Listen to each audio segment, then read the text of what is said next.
Please, তোমরা তো জানো না কখন তোমরা মরবা। শোনো, তুমি অপরাধ করিও যদি তোমার মনে হয় আল্লাহ তোমাকে দেখে না, তখন করিও।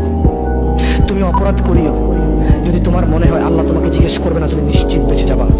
তুমি অপরাধ করিও যদি তোমার মনে হয় যে আল্লাহ তোমার জন্য জাহান্নাম নির্ধারণ করবে, আর তুমি আল্লাহকে বলবো আল্লাহ আপনি বললে হবে না, আমি জাহান্নামে যাবো। যদি এই ক্ষমতার অধিকারী হও তাহলে তুমি অপরাধ করিও। তোমাকে বলি, মহিলা, মা, বোন, চাচা, চাচি, নামাজ ছাড়া মানুষ মুসলমান থাকে না। আল্লাহি আমি বলছি না কোথায় পাবেন, তর্ক পরে। আমি বলছি আপনি নামাজটা স্টার্ট করেন। আমি বলছি না যে তারা ওই 20 রাকাত পড়বেন না 8 রাকাত পড়বেন। আমি বলছি যে আপনি পড়েন, 2 রাকাত হইল পড়েন।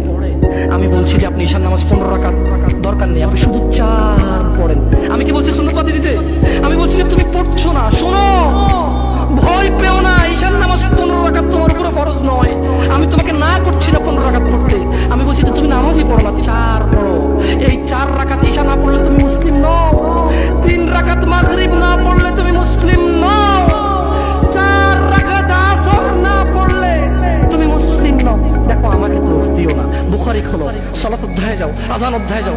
আল্লাহর নবী বলেছে তারা ওরা কাফির, ওরা মুশরিক, ওদের আর আমি মুহাম্মদুর রাসূলুল্লাহ সাল্লাল্লাহু আলাইহি ওয়াসাল্লামের উম্মতের মধ্যে পার্থক্য